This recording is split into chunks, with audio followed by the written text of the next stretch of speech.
इन दिनों कांग्रेस और उसके सहयोगी दल मिलकर खूब इंडिया इंडिया चिल्ला रही है। आखिर क्या है इंडिया और विपक्षी दलों ने क्यों इंडिया इंडिया की रट लगा रखी है, इसके बारे में हम आपको बताएं। उससे पहले आप जरा बताइए, क्या आप east India company, Indian Mujahideen popular front of India यानी PFI के बारे में जानते हैं? अगर नहीं तो हम आपको बताते हैं। ईस्ट इंडिया कंपनी वो थी जिसके सहारे अंग्रेज भारत में आए थे और उन्होंने हमें 200 साल तक गुलाम बनाकर लूटा था।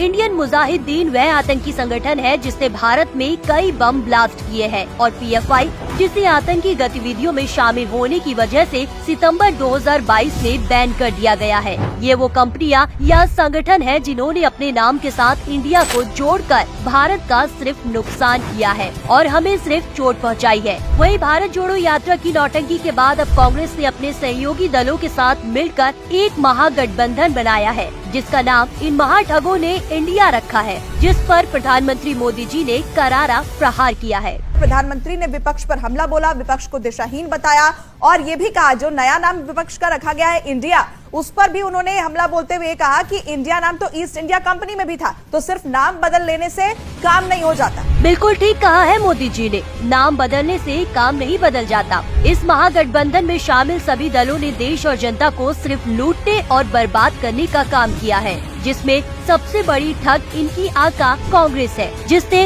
1.86 लाख करोड़ का कोयला घोटाला, 1.76 लाख करोड़ का 2G घोटाला, 70,000 करोड़ का कॉमनवेल्थ घोटाला और 3,727 करोड़ का हेलीकॉप्टर घोटाला समेत न जाने कितने ही घोटाले किए हैं। वहीं RJD ने चारा घोटाला, अलकतरा घोटाला, पशु शेड घोटाला और जॉब घोटाला किया है। TMC ने रोज वैली घोटाला, शारदा चिटफंड घोटाला, शिक्षक भर्ती घोटाला, गाय तस्करी घोटाला और कोयला तस्करी घोटाला किया है। NCP ने महाराष्ट्र सहकारी बैंक घोटाला और महाराष्ट्र में अवैध खनन घोटाला किया है।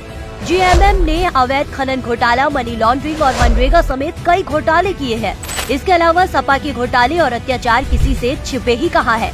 विपक्षी दलों के इस इंडिया महागठबंधन में शामिल सभी दलों के घोटालों का मीटर कभी डाउन ही नहीं होता है। इनकी नीति हमेशा से सिर्फ और सिर्फ जनता को लूटने और देश को बर्बाद करने की रही है।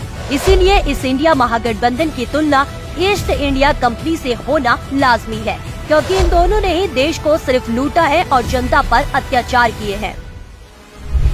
जब गठबंधन सत्ता की मजबूरी का हो, जब गठबंधन भ्रष्टाचार की नीयत से हो, जब गठबंधन परिवारवाद की नीति पर आधारित हो, जब गठबंधन जातिवाद और क्षेत्रवाद को ध्यान में रखकर किया गया हो, तो वो गठबंधन देश का बहुत नुकसान करता है।